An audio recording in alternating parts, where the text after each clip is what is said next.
Welcome to నావా TV news. Kakinada అభివృద్ధి వైసీపీతోనే సాధ్యమని ఎంపీ అభ్యర్థి చలమలశెట్టి సునీల్ అన్నారు. కాకినాడ కలెక్టర్ కార్యాలయంలో వైసీపీ ఎంపీ అభ్యర్థిగా నామినేషన్ దాఖలు చేశారు. కాకినాడ ఆయన నివాసం నుంచి భారీ ర్యాలీగా కాకినాడ కలెక్టరేట్కి చేరుకొని Kakinada city rural Pithapuram MLA అభ్యర్థులు చంద్రశేఖర్ రెడ్డి, కన్నబాబు, వంగ గీతాతో కలిసి జిల్లా రిటర్నింగ్ అధికారి కలెక్టర్కు జె నివాస్కు నామినేషన్ పత్రాలు అందజేశారు. ఈ సందర్భంగా ఆయన మాట్లాడుతూ ఓడిపోయిన తాను ఎప్పుడూ నియోజకవర్గం నుంచి పారిపోలేదని, కాకినాడ ఎంపీగా 4వసారి పోటీ చేస్తున్నాను, ఈసారి విజయం ఖచ్చితంగా సాధిస్తానని ఆశాభావం వ్యక్తం చేశారు. కాకినాడ పేరు చెడగొట్టేలా పవన్ కళ్యాణ్ మాట్లాడుతున్నారని ఎద్దేవా చేశారు. మెగా కుటుంబంతో సన్నిహితంగా ఉన్నప్పటికీ రాజకీయాలు వేరు, వ్యక్తిగత జీవితం వేరన్నారు. రెండోసారి వైసీపీ ప్రభుత్వం ఏర్పడుతుందని, నేను స్థానికుడిని, ఇక్కడే పుట్టాను, ఇక్కడే పెరిగాను, ప్రభుత్వం చేస్తున్న సంక్షేమ పథకాలు మమ్మల్ని గెలిపిస్తాయి అని ధీమా వ్యక్తం చేశారు.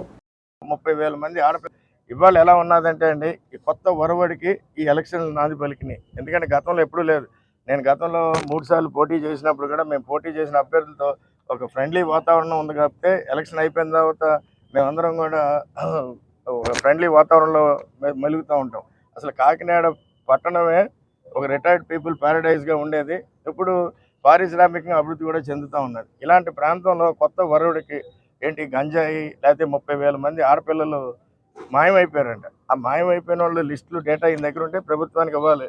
ముఖ్యంగా జగన్మోహన్ రెడ్డి గారు ముఖ్యమంత్రి అయిన తర్వాత ఒక దిశ చట్టం అంటూ తీసుకొచ్చి దిశ పోలీస్ స్టేషన్ పెట్టి ఒక సపరేట్గా ఈ రోజున దానికోసం డిఎస్పీలు నియమించి ఒక పద్ధతి ప్రకారం ప్రణాళికాబద్ధంగా ఈ రోజున ఈ రాష్ట్రంలో ఆడపిల్లలందరికీ కూడా అండగా ఉండే విధంగా కూడా ఈ రోజున దాన్ని ఏర్పాటు చేయడం జరిగింది. ఇవాళ ఏంటంటే కొన్ని అసత్య ప్రచారాలతో వ్యక్తిగతంగా దూషించడం, వ్యక్తిగతంగా టార్గెట్ చేయడం. ఇవాళ జగన్మోహన్ రెడ్డి గారిని ఎదుర్కోవాలంటే ఇవాళ జగన్మోహన్ రెడ్డి గారు 2,77,000 కోట్లు సంక్షేమం ఇచ్చారు. ఆ 2,77,000 కోట్ల సంక్షేమంలో అవినీతి జరిగిందని ఎక్కడ మాట్లాడుతున్నారా? ఇవాళ జగన్మోహన్ రెడ్డి గారు అభివృద్ధి పేరిట పోర్ట్లు, హార్బర్లు, రోడ్లు ఇవన్నీ రకరకాలుగా ఎక్కడన్నా ఒక విషయంలో మాట్లాడగలుగుతున్నారా? కన్స్ట్రక్టివ్గా జగన్మోహన్ రెడ్డి గారు చెప్పడం జరిగింది. ఈ రాష్ట్రానికి నేను గత 5 ఏళ్ళుగా ఈ పని చేశాను, రాబోయే 5 ఏళ్ళుగా రేపు మేనిఫెస్టోలో కూడా పెట్టి చెప్పబోతున్నారు. ఇవన్నీ కూడా ఆయన చాలా కసరత్తు చేసి ఒక ప్రణాళికాబద్ధంగా కూడా ఆయన ప్రభుత్వాన్ని నడుపుతున్న విధానాన్ని కూడా అందరూ కూడా కేంద్రం నుంచి కేంద్ర నాయకులు కానీ కేంద్ర ప్రధానమంత్రి గారు కూడా హర్షించే విధంగా కూడా ఈరోజు జగన్మోహన్ రెడ్డి గారి పరిపాలన ఉందని చెప్పి కూడా మీరు అందరూ కూడా గుర్తు చేసుకోవాలి.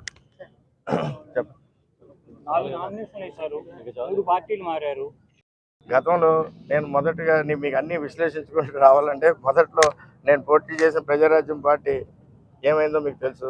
తర్వాత కాంగ్రెస్ పార్టీతో కలిసిపోయింది. నేను మొట్టమొదటి నుంచి చివరి దాకా కూడా జగన్మోహన్ రెడ్డి గారు స్థాపించిన కానీ చివరి దాకా ఉన్నాను. చివరిలో నాకు కొన్ని పర్సనల్ మనస్పార్థాలు నేను లోకల్గా చిన్న ఇష్యూస్ వల్ల ఆ రోజు నేను దూరంగా ఉన్న పరిస్థితుల్లో మన టైం బాగోదు అలాంటి నిర్ణయాలు తీసుకుని 45 రోజులు స్టింట్ ఆ పార్టీలో ఉండడం జరిగింది. తర్వాత నేను ఇంకా రాజకీయాలకు దూరంగా ఉన్న పరిస్థితుల్లో జగన్మోహన్ రెడ్డి గారు మళ్ళీ పిలిచి, ముఖ్యంగా మీరు అందరూ కూడా తెలుసుకోవాలి, ఈ రాష్ట్రంలో ఈసారి సోషల్ ఇంజనీరింగ్ చేసిన పద్ధతి అయితే కానీ, జగన్మోహన్ రెడ్డి గారు అభ్యర్థులను పెట్టిన పద్ధతి అయితే కానీ చాలా క్షుణ్ణంగా వాళ్ళ మీద ఒక అవగాహన చేసి వాళ్ళ ప్రాంతాల వారిగా వాళ్ళకున్న బ్యాక్గ్రౌండ్ వెరిఫికేషన్లు, వాళ్ళకున్న మద్దతుని అన్నీ కూడా కూడగొట్టుకుని ఈ రోజున అభ్యర్థులు పెట్టడం జరిగింది.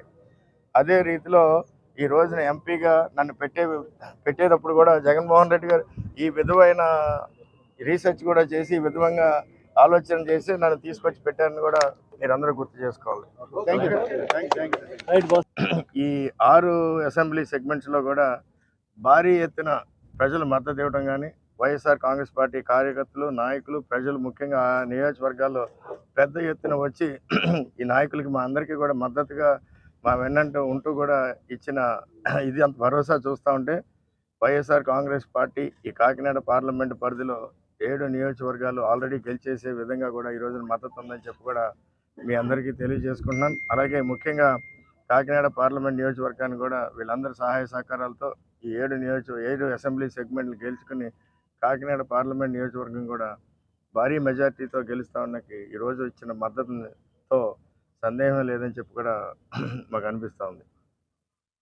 పవన్ కళ్యాణ్ గారు నన్ను మాట్లాడుతూ ఉన్నారంటే కాపు రిజర్వేషన్ల గురించి చేయనప్పుడు మీరు ఏం చేశారని ఒకటి 5 సంవత్సరాలు దోచుకున్నారు. వాస్తవానికి 5 సంవత్సరాలు మీరు దోచుకున్నది లేదు, పార్టీలో లేదు, మీరు ఏదో పరిశ్రమలు పెట్టుకున్నారు, ఉద్యోగాలు ఇచ్చుకున్నారు. లేదు అవగాహనతో మాట్లాడాడు, అవగాహన లేకుండా మాట్లాడాడు. ముఖ్యంగా అంటే నేను పూర్తిగా అదంతా చూడలేదు కానీ నాకు చెప్పడం జరిగింది ఇందాక వచ్చే ముందే.